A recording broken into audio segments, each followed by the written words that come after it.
Hello and welcome to Undercommon Taste. This is a podcast where we create and discuss homebrew content for tabletop RPGs. Now, if everyone had one, it wouldn't be special anymore, would it? I'm Ian Woodworth. I'm joined by my co-host James Daly. And today we're going to get into some of the homebrew side of what we like to talk about here and do a little bit of world building conversation. Yes, I brought the carbon. It is going to be a conversation because I have literally nothing tonight. It's been a week. It has. For those that may not know, I actually started teaching this year. I'm teaching high school, and I'm almost done with my master's program. And we are hitting the end of the semester for my classes, and just my hands are full of everything. Yeah, end of semester for teaching classes and taking classes simultaneously. Yeah, double fun. Yeah, and then on my side, I'm just getting over a sinus infection and a bunch of crud, and yeah, it's been a week. Yes, and so we needed to get an episode recorded, and so we are recording an episode. Hey. Hopefully it's a good episode. Oh, of course it's going to be good. Our episodes are amazing. What are you talking about? Well, and I do like the more organic conversational episodes personally. I think that we come up with some of our better ideas whenever and this is a lesson for everyone for GM and game prep, is whenever you don't prep as much, you tend to not go on a script and you end up coming up with better ideas. Yeah, you tend not to railroad your characters, which was a huge lesson I had to learn as a DM. Yeah. And, you can sort of tell when I made that sort of connection if you listen to our back catalog. When we got off of the much more regimented episodes and into some of the more free-form conversational stuff. But anyway, so the topic that we are going to be talking about tonight is fantasy settings with high prevalence of magic. Because it's everywhere. I don't know if you have noticed, but in most settings, especially most D&D settings, where you have adventurers capable of performing these great magical feats, magic is common amongst adventurers, but it is very rare everywhere else. Yeah, I would probably say, like, in a D&D setting, it might maybe be, I don't know, maybe 1 in 50, 1 in 100, you think? I was going to say the magic users are the 1% in D&D. Yeah, they really are. Except for maybe the shopkeeps. Yeah. Now, if the shopkeep is a magician, yes. Yeah, then all bets are off. Right. But yeah, so it's something that it's taken for granted that you have a town that's going to have 300 people in it, and you might have 2 magic users in town. You might have a large city that has a temple with a couple of low-level clerics or maybe a couple of paladins. Druids are probably going to be the most likely one that you're going to find a group of them together. Yeah. Because they are community-oriented in their design. Yeah. I mean, the clerics would be too. You'll probably have like your high priest, and you might have like an acolyte or two that might have a cantrip and maybe a first level spell, like maybe a first level cleric or something along those lines for the acolytes. Honestly, I think that most of the time, the defining line between when you're an acolyte and when you're a priest or an actual proper cleric is when you are able to actually cast spells. Fair, very fair. Because I would absolutely see that the church would be full of non-caster clergy. Yeah. And it's only the people who are able to develop a substantial enough connection to the divinity to manifest it as magical abilities who would be the upper echelons of the church. Yeah, and I mean, that makes sense. That would be like, I mean, around here anyway, or just in the world, sure, your God's real. I mean, even delving back into my youth, going back to like the stories of Elijah, talking to the priest of Baal, is like, yeah, sure, you say you believe in God, but show me proof, and so they have the test where they try to channel fire from the sky, that kind of thing where, yeah, if you can channel your divinity or show a physical representation of your God's ability or power, then that's obviously going to sway better than someone who wouldn't. So yeah, you would definitely be in a higher position. Right. So that is something that I've always thought about with my world building, and something that I always like to think about the implications of what does a world look like when a large portion of the population has access to at least a little bit of magic. My home game homebrew setting, magic is very prevalent. It is very common. You're going to have, 15-20% of the population of a town is going to be at least first or second level casters. Yeah. Most of the upper echelons of society are going to be individuals that have a decent amount of magical training. All of the military leaders in my games, all of the generals and commanders and such, they're all at minimum of 15th level PC classes. Okay. Because I want that emphasis on this is a very magic heavy setting. This is a setting where magic is prevalent, magic is powerful, and the people who are in control, who are, authority figures, they are people who have a great deal of control over the forces of the world. And almost all of them have at least a little bit of a connection to some caster class. Now, when I think of this, and like I said, when I go and I'm like, I'm going to do a world build, or I'm going to take, I'm given a prompt of some sort, I default and start thinking about media I've consumed. And honestly, one of the closer ones to this, I think, among like anime and stories wise, where everyone seems to have mostly some form of magical ability, would be something like Naruto, honestly. You have your clans and things like that, but even your regular people have at least some inkling of something generally. And I think the character's name's Brock, I think is correct. It's been forever since I've watched it. But it was the strange thing that this person has absolutely zero magical ability and is completely a physical character. And so with that, again, just seeing how those interact. Avatar: The Last Airbender, less so, but even still going with where you're saying that, your military leadership is going to have at least some magical ability generally.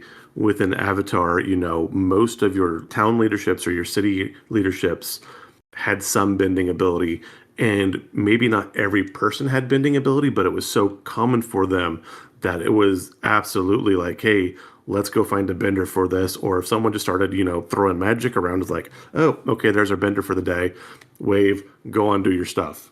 Yeah, and I've not actually watched Naruto. It was in its heyday before I had access to cable. So Fair. And I've never gone back. There are so many animes that were pivotal to the development of my friend group in middle school and high school. Stuff like Naruto and Bleach and what were some of the other ones? Dragon Ball Z and Gundam Wing. Gundam Wing was another big one. And, I gleaned aspects of these shows. I've gleaned information from these shows with regards to, storyline and plot points and who the characters are and such. I've never watched any of them. You have people like climbing the walls. No, I get it though. And especially like the late 90s, early 2000s, there was, I think that's where anime kind of hit its stride in US culture largely. And there was a glut, and there still is a glut, and there's a lot of stuff out there. And so you have anime, you have comics, you have manga. Honestly, I mean, looking at like Marvel and DC to a point, but if you want to take your mutant factors or your X factors or whatever your superhero powers are, it's more prevalent. It's not as super high, but again, within a lot of these comic universe or comic worlds or comic timelines, it's not uncommon to see someone wield magical or supernatural powers fairly easily. So again, it's not there as much, but it's still there enough that it is common. Yeah. And you're going to also see this in media where it's like the magical schools like Hogwarts.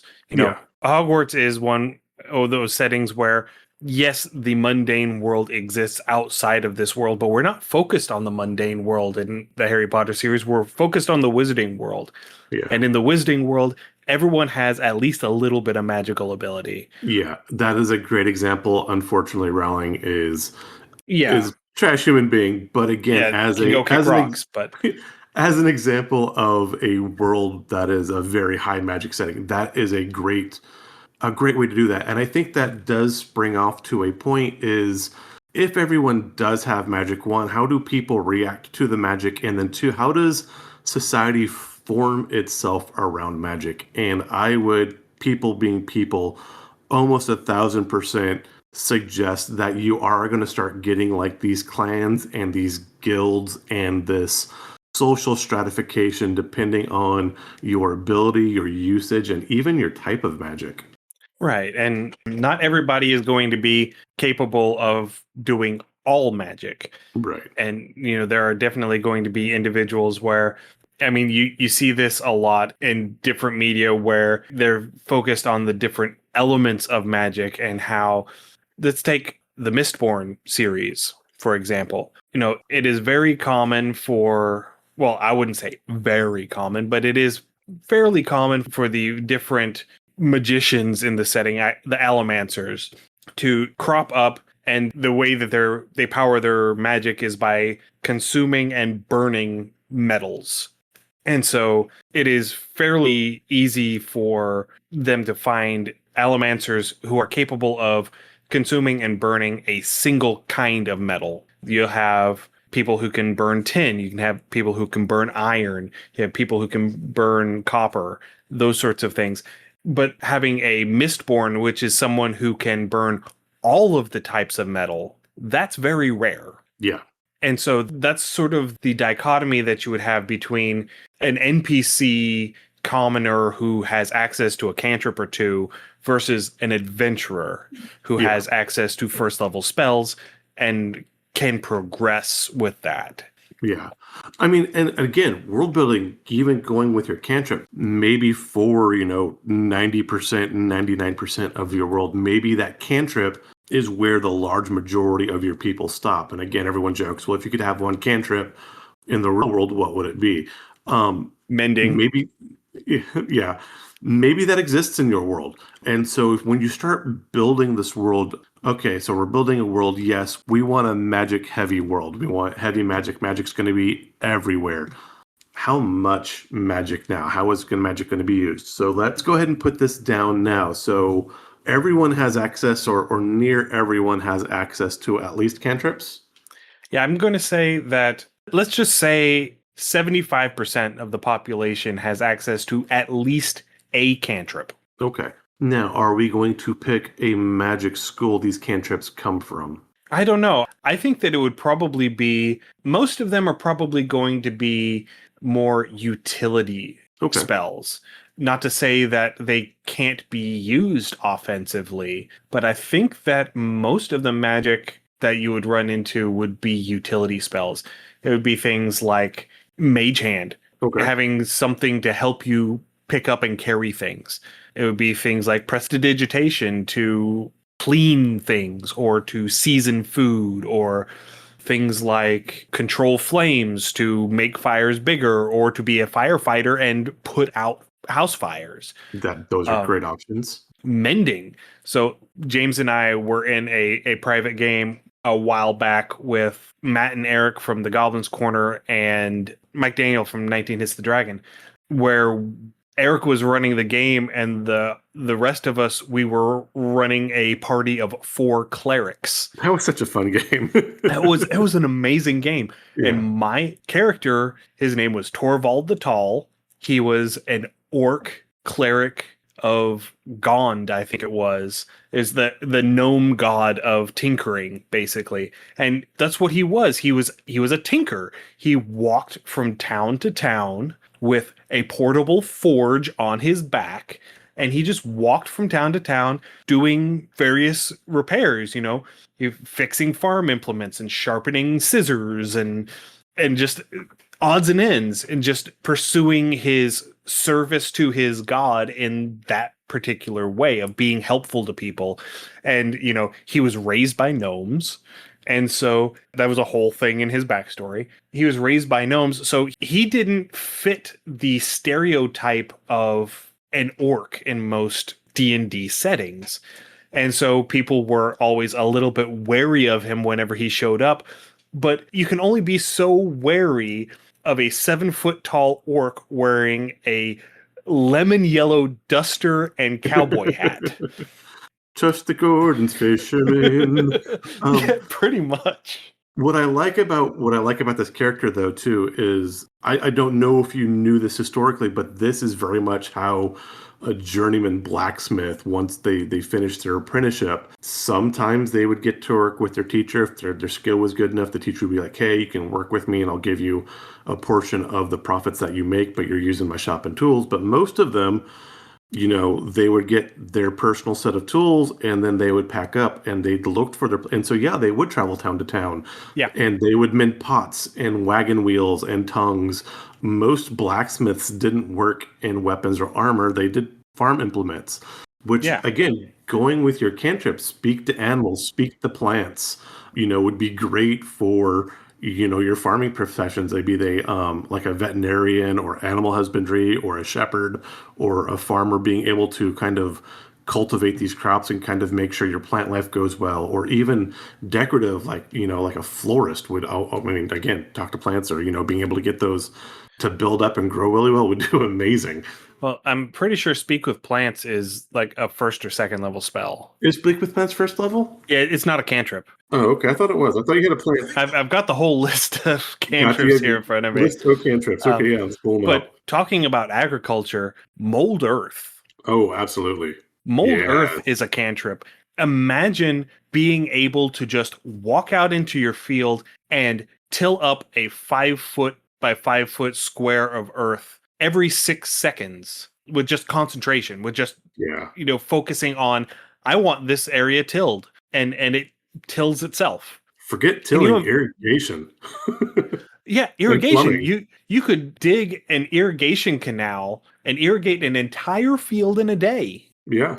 Just doing it, 5-foot sections at a time. If you had 4 or 5 people who were capable of doing it, you could knock it out in a couple of hours. Yeah. But just thinking about, if you had one person in a rural village who had access to the mold earth cantrip, at planting time, he just goes around and everybody pays him a certain set fee, and he just goes through and he tills your field for you. And then you follow through behind and you sow your crops for the year.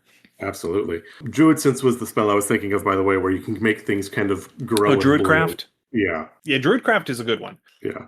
But yeah, again, mold earth. And then 2, in the event that, your town, your settlement, whatever, comes under siege, they are absolutely constructing those with mold earth to build, earthen defenses and battlements. You absolutely better believe they're going to be building stone walls and berms and things like that. Yeah, absolutely. And, things like gust, there are numerous applications that I can think of where you might be able to implement utilizing a steady source of wind. Yeah. Powering bellows for a forge, winnowing grain, fanning flames if you don't have somebody who can actually control the fire, powering a windmill. If you have a day whenever the wind is down, but you need to grind some corn, you can use gust. It would take it a little bit of time to get it going, but you could utilize gust over and over and over again to power a windmill for a short period of time, however long you need to do it to grind, however much you needed to grind. Yeah, that would make perfect sense. The other things I could think of, something like dancing lights would absolutely be in your taverns and your entertainment venues. Same thing with thaumaturgy. I think one thing that could be really, really interesting, guidance. Imagine guidance for sporting events and bookies. And I mean, honestly, doing anything, you go and you need just that little extra, bit of good luck or that extra little pep. You've got that test you got to do. You've got to get this task done, whatever it is you're taking, whatever that it's going to be a difficult thing. You're not 100% sure you can pull it off. And you go to the person that can cast guidance on you for the day. Yeah, guidance would absolutely be one. Guidance would fall into the category of spells that would probably be controlled. Yeah, I could see that. Especially, like I said, if you're doing betting events and something like that, there's a whole performance enhancing spell block. Yeah. Well, it's actually okay. Yeah. So that brings us up to another thing. Are spells contraband? Do we have certain spells that you can only cast in certain times, or you can't cast at all? So again, you have to be so old in American culture before you can drink alcohol or imbibe and talk, certain substances. Is it the same way Get a you can? driver's license. Yeah, yeah. So can you I mean, only getting a cast? driver's license is probably closer to an analogous sort of thing than those examples. Fair, But yeah, yeah, but what I was thinking is like even in sports, again, like you have your performance enhancing drugs, so you can cast things in certain things, but like, hey, we're at a sporting venue or doing things where money is changing hands, and so not to give an unfair advantage, magic is forbidden in these aspects. I mean, I could also see basically you have two separate leagues. Okay. One is where nobody is allowed to use magic, and one is where you have magicians on the field Ooh, and the magician's abilities are part of the game. I like it. I absolutely would sit down for that. Yeah, because then it becomes whose magicians are better at providing boons to their teammates. Absolutely, I love it. Yeah. Another one that gets a lot of talk whenever people talk about one cantrip that you could have, one that hasn't come up yet, Spare the Dying. Yeah, Spare the Dying is absolutely, such a powerful cantrip. it really is. Especially the people who have Spare the Dying are almost inevitably going to get shoehorned into being like the paramedics of this That's world. exactly what I was thinking. Some sort of like steampunk paramedic. You're coming in on like a gyro steam powered airship. Yeah, and you do the action hero power slide Yeah, in and you that's the first thing that you do whenever you get on site is you find the victim that has gotten trapped under the horse cart, and the very first thing you do is you put a hand on their shoulder and you cast Spare the Dying so that they don't die on you while you're trying to extract them from under this toppled horse cart. right. Yeah, absolutely. That 1000%. Every village, every town to find at least one of those people, if not more. Which does lead to another question, though. So, if everyone in this world can at least cast a cantrip, or at least a huge majority can at least cast a cantrip, how frequently can they cast that cantrip? I mean, if we're going by D&D rules, they can cast it as many times as they want. Right? But we're a um homebrew, and so we can make this up. So, I mean, does it cost them anything to cast it? Does it require energy? Does it require a certain amount of mental fortitude? Does it actually require material cost for them that they have to be able to put into casting their spell? I mean, I would assume that it would provide some sort of physical or mental fatigue if you continually cast it, Yeah, because you don't get something for nothing. That generally. there has to be Equivalent exchange. exactly that's exactly where I was going, the law of equivalent exchange. And honestly, we say like 75% of the people have access to cantrips. That's not saying that the other 25% aren't capable of casting magic. What that is saying is that perhaps the cantrip that they got stuck with is something that's only got an offensive purpose. And they've just never been in a situation where they needed to try and use it. And so they don't know that they can cast it. It's like Interesting. I like that. if the only spell that you could cast is Acid Splash, I mean, I can definitely think of instances where Acid Splash could be useful, or like Poison Spray, or Frostbite, or Firebolt. I can see instances where those could be used. They would be very thin, very niche applications. Poison spray is But absolutely your exterminators. It's keeping the termites out of oh the yeah, house. oh yeah, they're the Terminators. The Terminators? Yeah, Okay. I said what I said.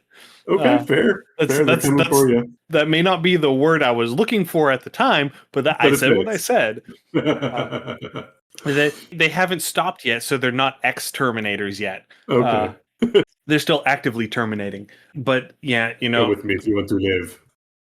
because those sorts of offensive spells would probably be the ones that would certainly be Highly controlled, regulated. Yeah, no, I highly totally. regulated. If you were the person who manifested the ability to cast Firebolt, you were getting drafted. You were going to have compulsory military service Yeah, because they want the people who can throw fireballs to be in the yeah. military. I can see that. The other thing I can see, did you ever play Dragon Age? I tried to play Dragon Age once. Okay. Um, I bounced off of that one. fair. The mechanics of it were kind of wonky for me. Fair. I can understand that. So within Dragon Age, of course, I started as a magic user because that's what I'm going to play.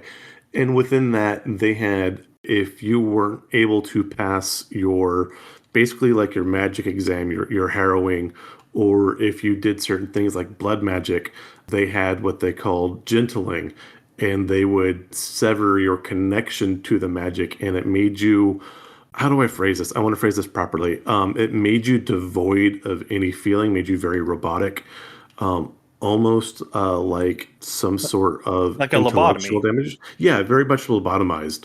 Or even going into the Wheel of Time series where they would, I forget what the Oh phrasing was yeah. for, where they would bind the magic in men because if men had magic, they tended to go insane and go on destructive rampages. And so they'd find any kind of man that showed any magical aptitude at all and immediately sever them from their magical connection. So maybe that is something that happens. Maybe that is a punishment for using these offensive spells outside of, government proxy or government allowance. Yeah, I think that the use of offensive magic would be equivalent to the use of a weapon Okay. in the legal system. I think that attacking somebody with a firebolt would be the same as attacking them with a crossbow. It would still be assault with a deadly weapon, and you would still be charged with murder if you managed to kill someone with it. Okay.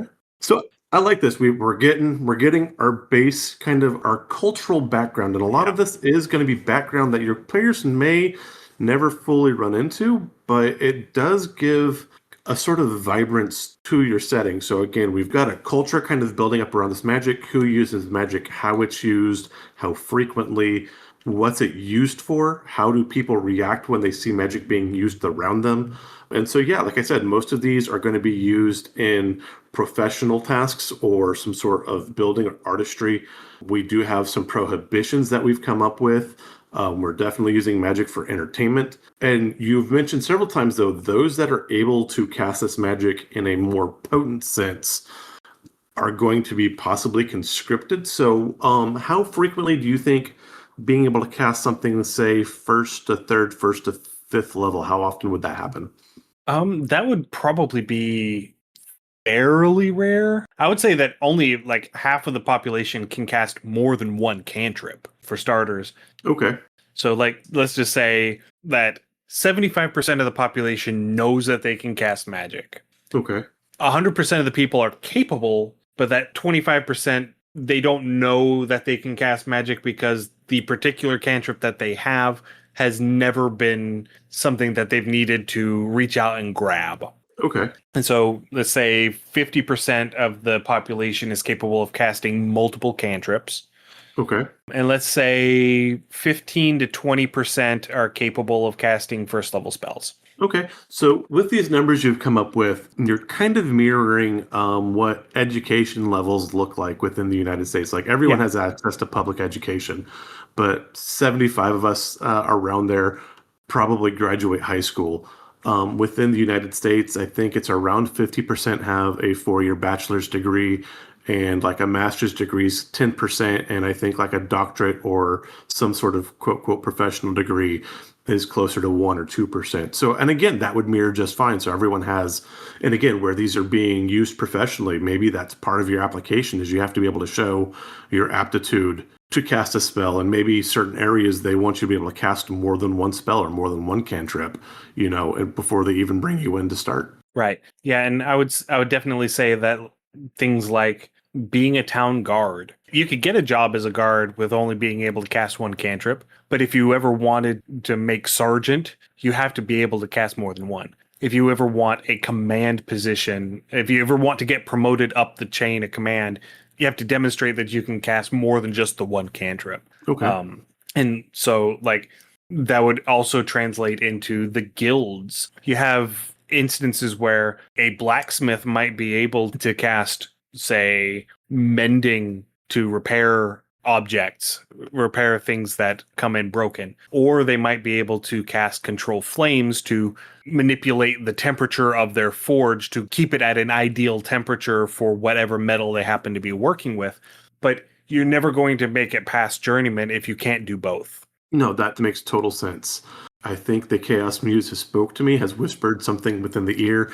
And so I'm going to present this for our world and let me know what you think. Okay. Because magic is so prevalent, people don't read. Because again, you can communicate largely with dancing lights, prestidigitation, thaumaturgy, things like that. You could have basically like magically giant glowing neon symbols and whatever word that would communicate through people.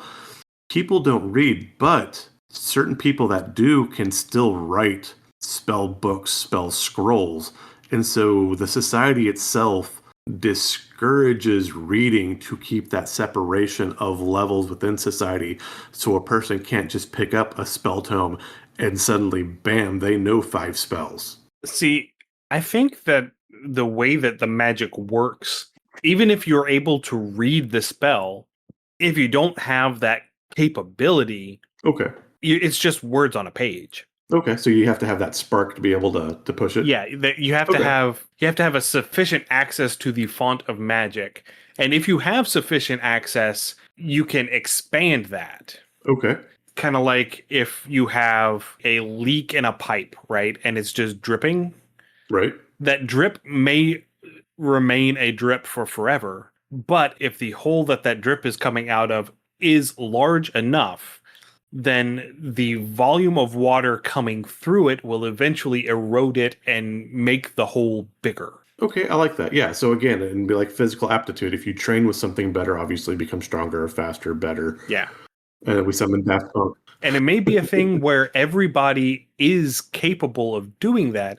It's just that the people who only have access to a single cantrip have such a huge amount of energy that they have to try and force through to get to that second cantrip that they're just not capable of physically exerting enough magical pressure to overcome that hurdle. Okay, I like that. So with magic as we've built it in this culture that we've built, obviously, you know, our player characters are going to have access to magic. They're probably going to have higher access to magic.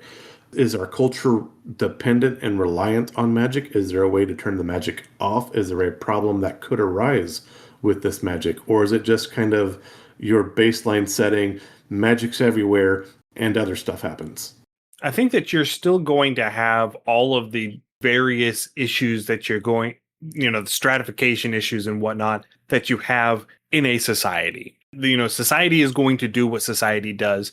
Society likes in groups and out groups. Society likes stratification. Yes, unfortunately. Despite our best philosophical attempts, society keeps stratifying. Yes. It's just what we do as a species, unfortunately, despite all of the ideals that we have that wants to make a free and egalitarian society. So you're going to end up having a similar stratification happen. It's just that the societal pressures that create that are going to be different. Okay. It's not going to be like our current modern social stratification that's based on wealth or skin color or nation of origin. It's going to be based on your magical aptitude. Okay. So the people who are going to be either no magic or one cantrip are going to end up getting shunted down to the bottom of this social ladder. And the more magic you have, the higher up the social ladder you're going to be able to climb.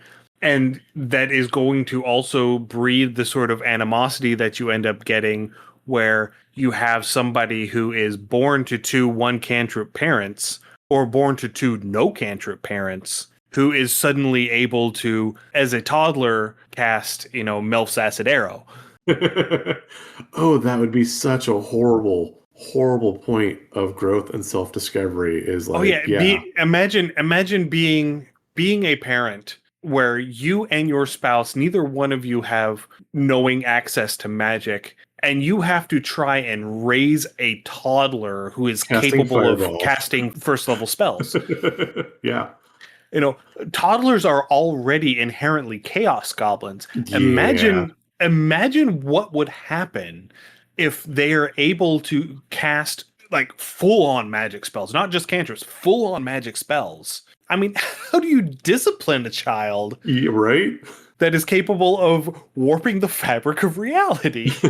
Especially if it's a violent or offensive spell, because they start throwing a temper tantrum and they just start slinging magic around all willy-nilly. Or even worse, what if their school is enchantment? Ooh, I love it. What if they have like charm person as their initial Nice. spell? I mean, They literally would have daddy wrapped around the finger. I can absolutely picture like the folk horror story that is birthed from these two parents have a small child, and the child is able to just magic them into letting this child do whatever it wants to do, and they are powerless to stop this child from doing that.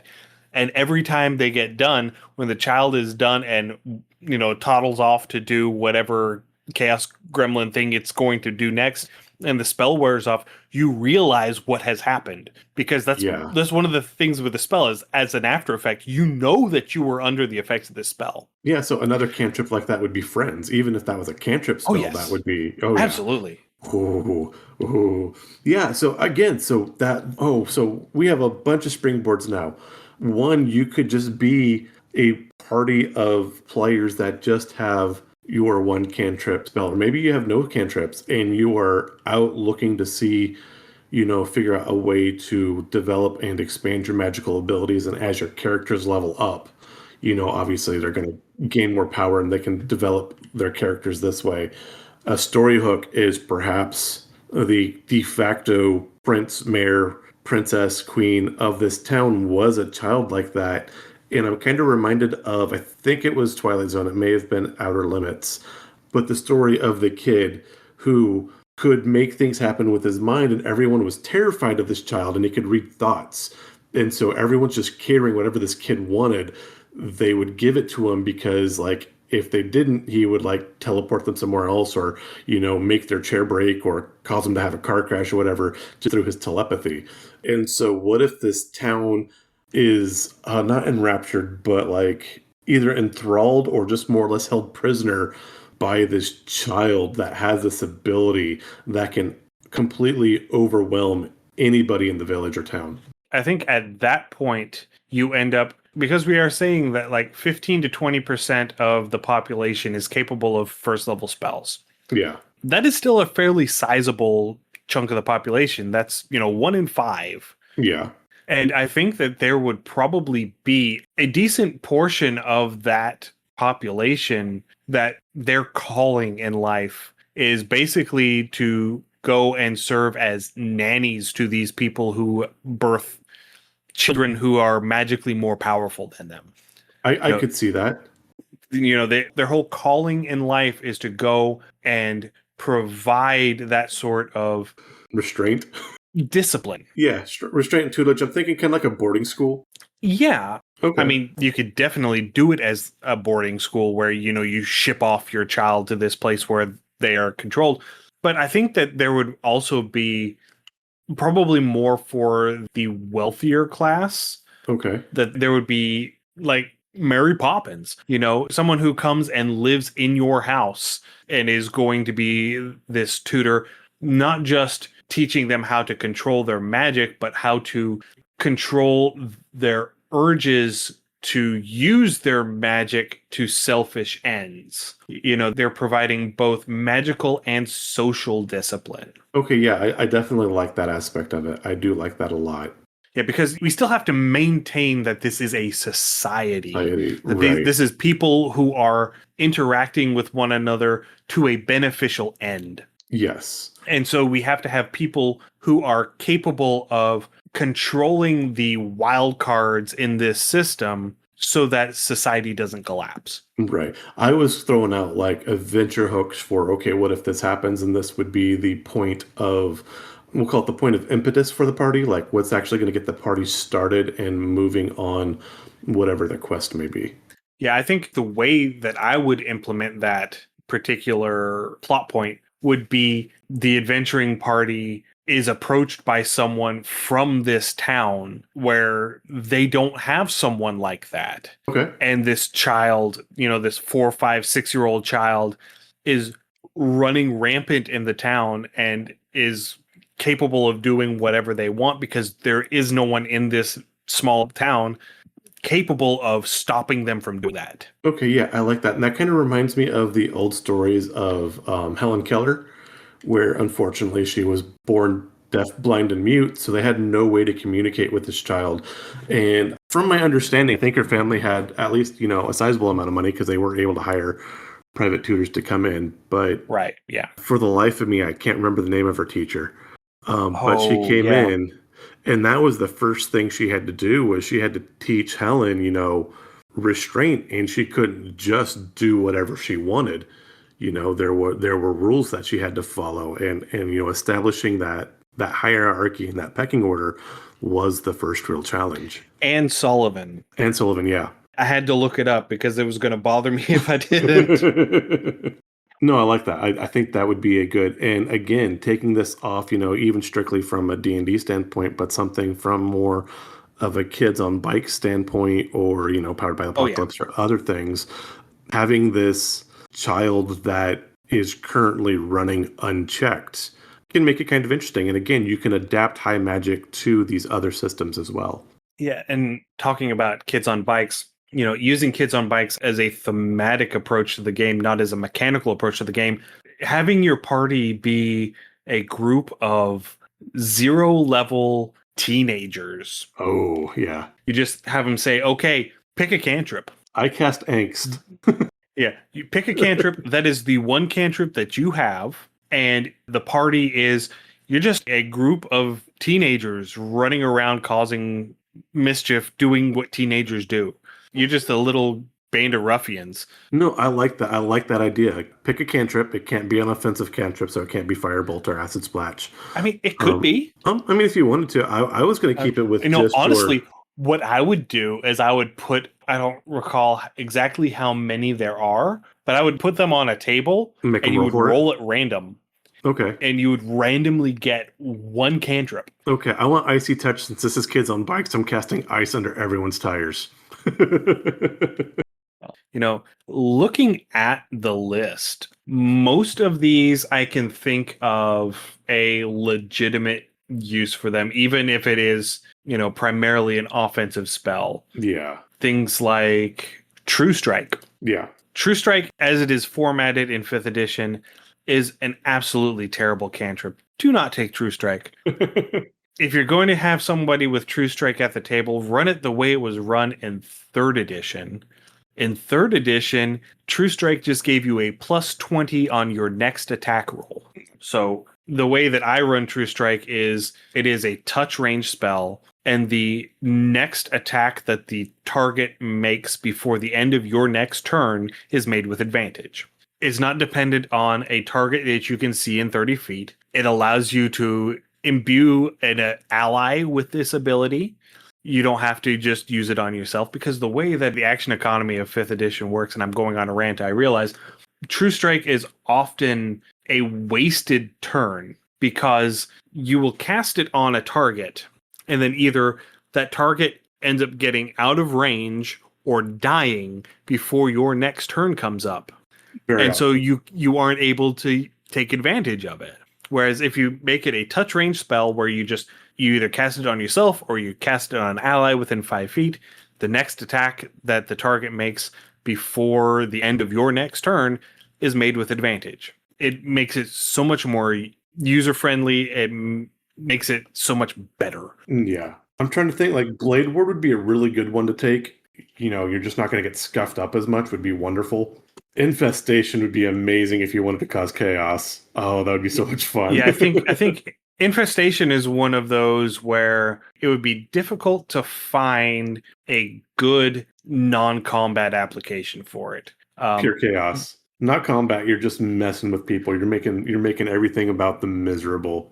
Honestly, I think for Infestation, that would be somebody who is clearing land, like clearing out brush. Okay. You use Infestation to summon the various insects and stuff to, whether it is to kill the plants or once you have cut everything up, you call an Infestation to like call the burrowing insects to take care of the stumps so that you don't have to root them out. I could see that. Yeah, that would things be like that. Yeah, that would make sense. Honestly, depending again, talking about, farmers and fields, like you could call a quote, quote, infestation of like mantids or ladybugs to consume the pests and use them as a natural pesticide or pest Yeah. control, which would not be a terrible idea. Yeah, if you can control what shows up when you cast it, absolutely. Yeah. One of the few that I cannot for the life of me think of a legitimate non-combat use for is Eldritch Blast.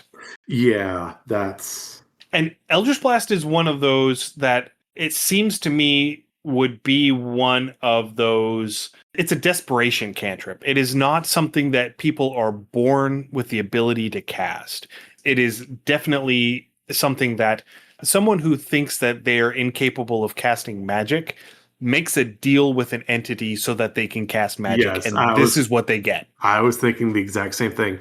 That said, depending on some of the invocations you can put on Eldritch Blast, I mean, obviously you have things like push, so you can move things. I'm trying to think of some of the other. You don't get invocations as a 0-level commoner. Oh, okay. You Okay. just get the Eldritch Blast. Oh, I like it. Yeah. So this is absolutely something that Magnus Shadowcaster would have done Oh, absolutely. if he was a 5e warlock instead of a 3e warlock. Absolutely, yes. That would have been so bad. Yeah. But there's a few of them, like this is one that I wasn't real familiar with because I didn't pay a whole lot of attention to the splat books. There's one from Explorer's Guide to Wildmount called Sapping Sting that I think this one would be the one that the beat cops use. Okay. Or like military police or people like that. So the text is you sap the vitality of one creature you can see it in range. The target must succeed on a con save or take 1d4 necrotic damage and fall prone. This is absolutely used by people trying to rig sporting events. Absolutely. But yeah, I could see it be using by local law enforcement too. Yeah, this is the spell Taser. Yeah, it is. This is shotgun beanbag. That's what that spell is. Yeah.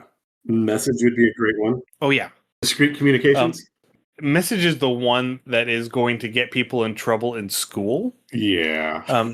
This is the magical evolution of passing notes in class. Yes. But it's more than just passing notes in class because you can use it to irritate someone on the other side of the classroom.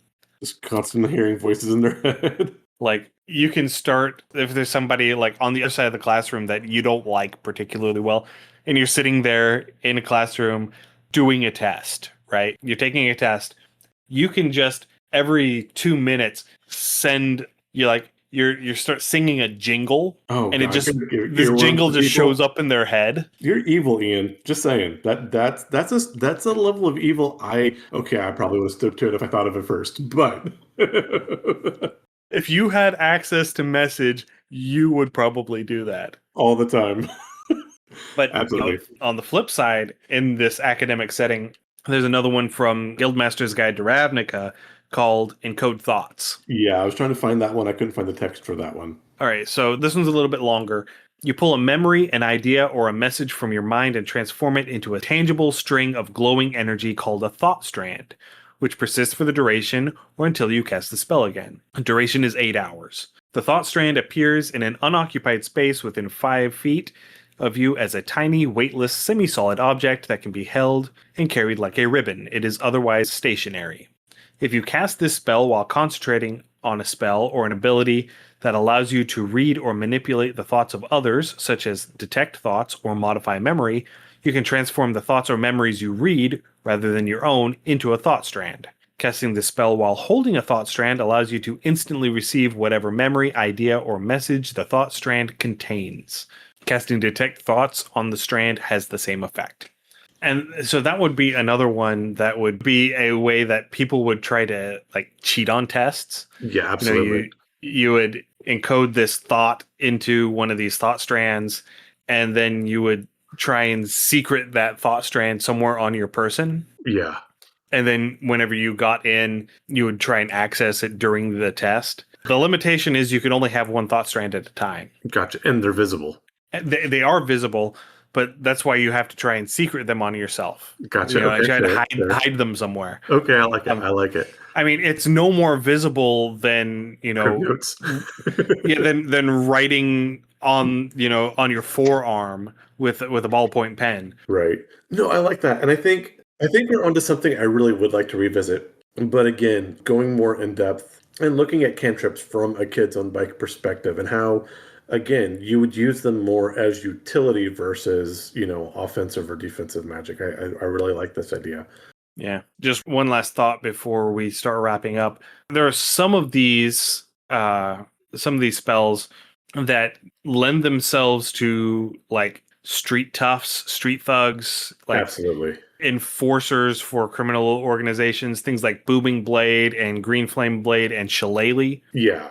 But they also lend themselves, especially Green Flame Blade, lend themselves pretty well to like law enforcement as well. Yeah. I could see Shillelagh being the same thing. It'd be like that Billy Club or something along those Oh lines. yeah, absolutely, yeah. Yeah.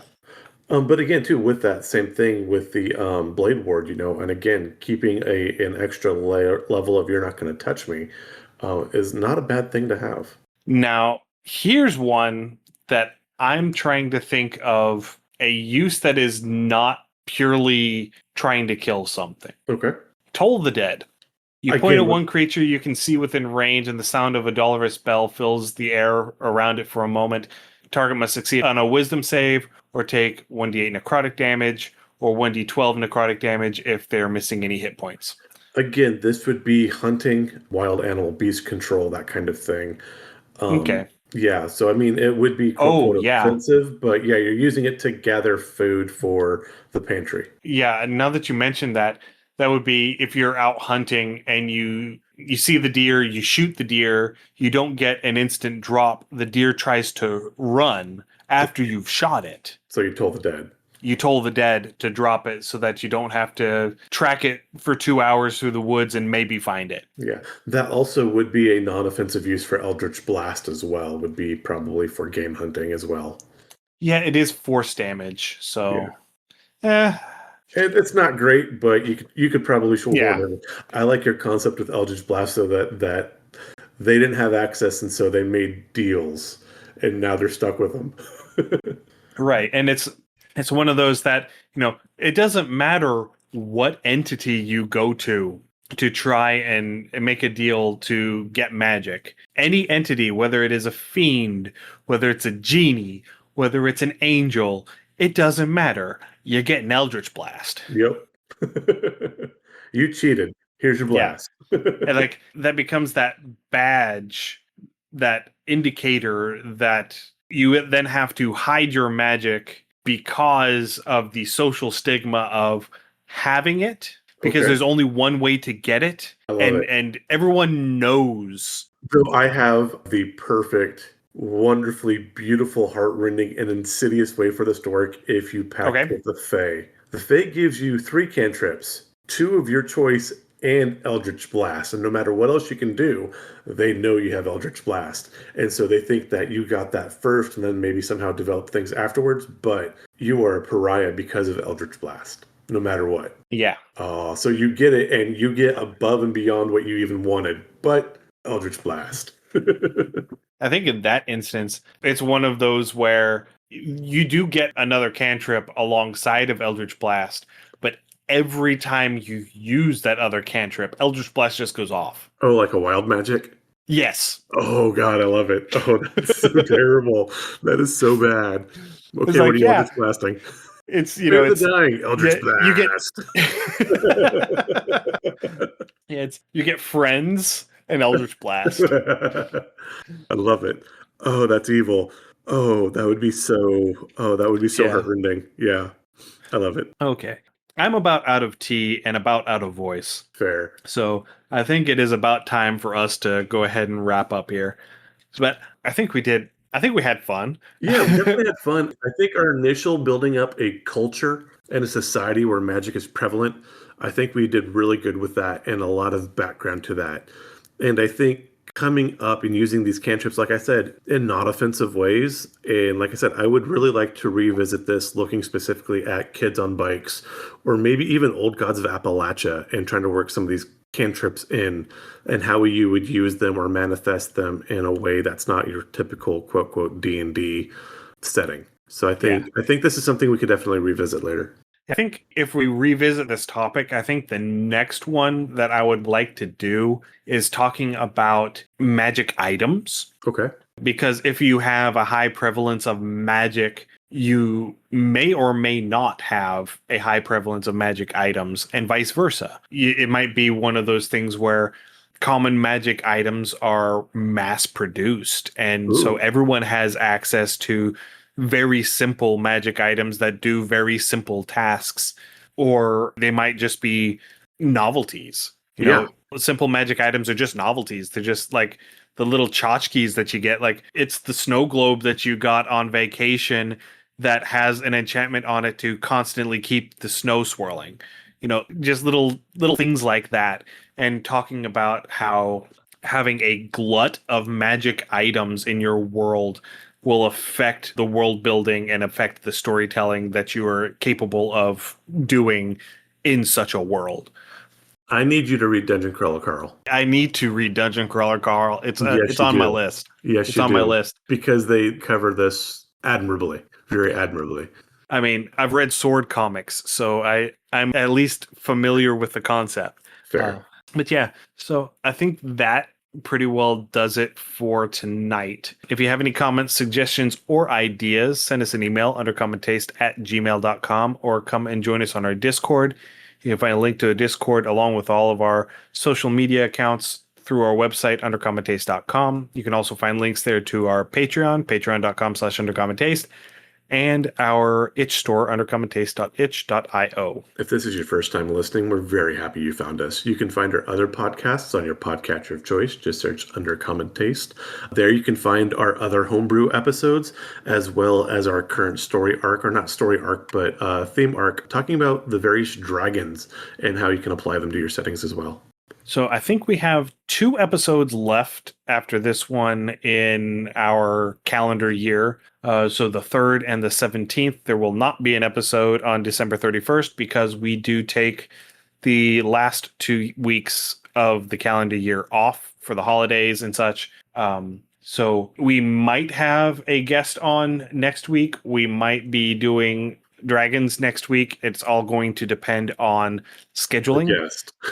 We had a technical hiccup where email notifications weren't showing up as push notifications on their phone, so they went 3 days without seeing my emails. Oh, news. Yeah, so boo technology. You know, stop trying to put AI on my things and just let the things work. Yeah. They worked. Stop trying to fix it. It's the .com bubble all over again. It is, and I hate it. I hate every aspect of it. You're sounding older and older every day, Ian. I know. Yeah. Get off my lawn.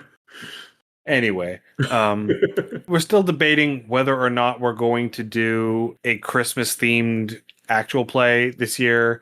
It might happen. It might not happen. We'll know by next episode whether or not we're doing it. So stay safe, everyone, and we will see you again in 2 weeks. Happy gaming. Thanks for joining us for another episode of Undercommon Taste. Our theme song is Massacre Ann, written and performed by Mary Kroll and used with permission. You can find Mary online at marykroll.bandcamp.com or on Patreon at patreon.com/Dr. Mary C. Kroll. Our logo is by David Sutherland. You can find more of David's work on deviantart.com/David Sutherland or on instagram.com/Willex_73. We'll be back in 2 weeks, so stay safe, and we'll see you then.